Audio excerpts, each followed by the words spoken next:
Bismillahirrahmanirrahim. We are going to solve example number 6.1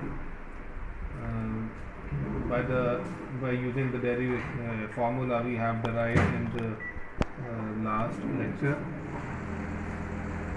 The problem is aluminum fins of rectangular profile shown in the figure are used to remove heat from a surface whose temperature is 100 degrees centigrade. The temperature of the ambient air is 20 degrees centigrade.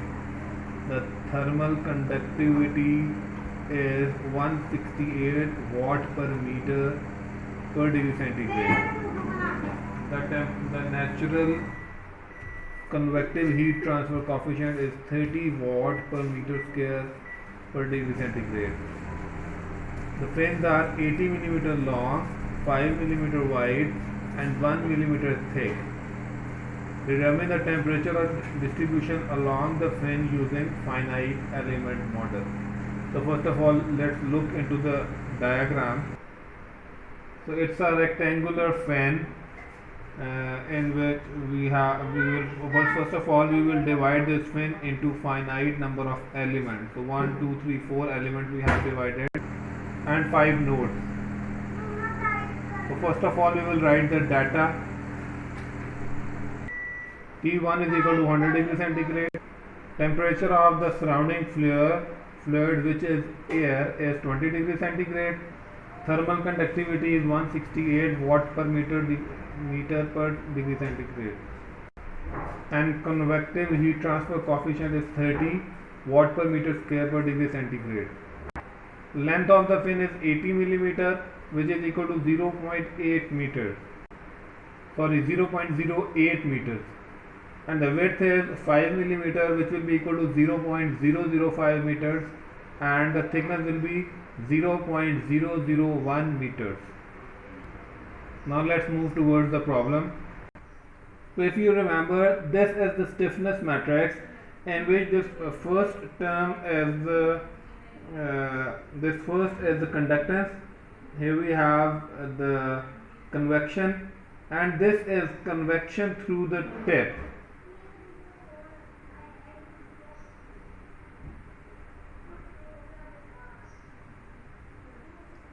So for the last element, this factor will be applicable, and first three elements there will be no convection through the tip. So this will not be applicable for the first three elements.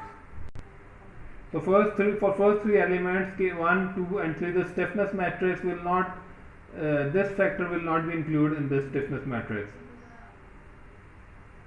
because it's not the tip, convection through the tip is not involved. Now we will put the values of K, A, L, H, P in this formula. So the value of K is 168. For area, we will multiply thickness with the width. So that will be 0.005 multiplied by 0.001. So that is the area, divided by the length, and length was length of one element, because the total length was 0.08. So the length of one element will be 0.02, because we have 4 elements. So we have divided 0.08 with 4. So that will be length of one element, plus the value of H is 30, and the periphery will be the addition of all 4 sides.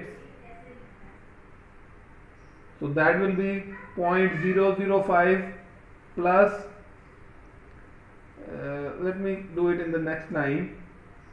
So plus 30, which is H, and the periphery is 0.005 plus 0.001 plus 0.005 plus 0.001, and the length of one element is 0.02 divided by 6, and this will be multiplied with 1 minus 1 minus 1, 2, 1, 1 and 2. Now we will simplify them, and we will simply add the matrices. So after simplifying, we have got this value for the stiffness of first three matrices. Now we will add this term, which is for the tip. We will add this term in the last element like this, and now we will put the values of H and A and we will add them.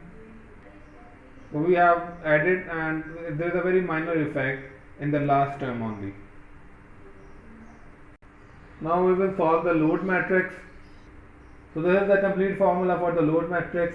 Similarly, like we did in stiffness matrix, we will not consider this factor for the first three elements, because this is the convection through tip only, right? So here we have convection through tip, so this will be involved in only in the last element.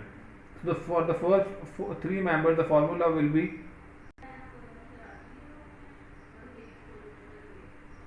so now we will put the values of H, P, L, T, F.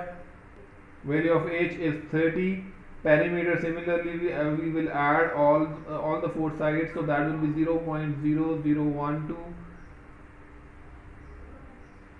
and the length will be 0.02, sorry, there will be one less 0.012, and the temperature will be 20 degrees centigrade, the temperature of the surrounding fluid divided by 2, and this will be 1, so it will be. Now we will solve it for element number 4. So in the last element we will also consider this factor. Now by putting the values and adding them, we will got this, a very small change in the last term only. Now the next step is to assemble all the stiffness matrices. Here we have the stiffness matrix, and we will put the values of K1, K2, K3, K4 in this matrix. After putting the values, now we will add these values K1, K2. Here we have K2, K3, K3, K4. We will add them, and we will apply the boundary condition. Similarly, we will also add the load matrices. So here we have the load matrix. Now let me write it in the complete form of equation. So we have written it in a complete equation form. Now I'll apply the boundary condition, and we know that boundary condition is T1 is equal to 100 degrees centigrade. What does that mean? It means that 1 T1 plus 0 T2 plus 0 T3 plus 0 T4 plus 0 T5 will be equal to 100 degree centigrade. So after applying the boundary condition, here we have applied the boundary condition. So now we will solve it by using Excel or MATLAB. These are the temperature values at all the nodes.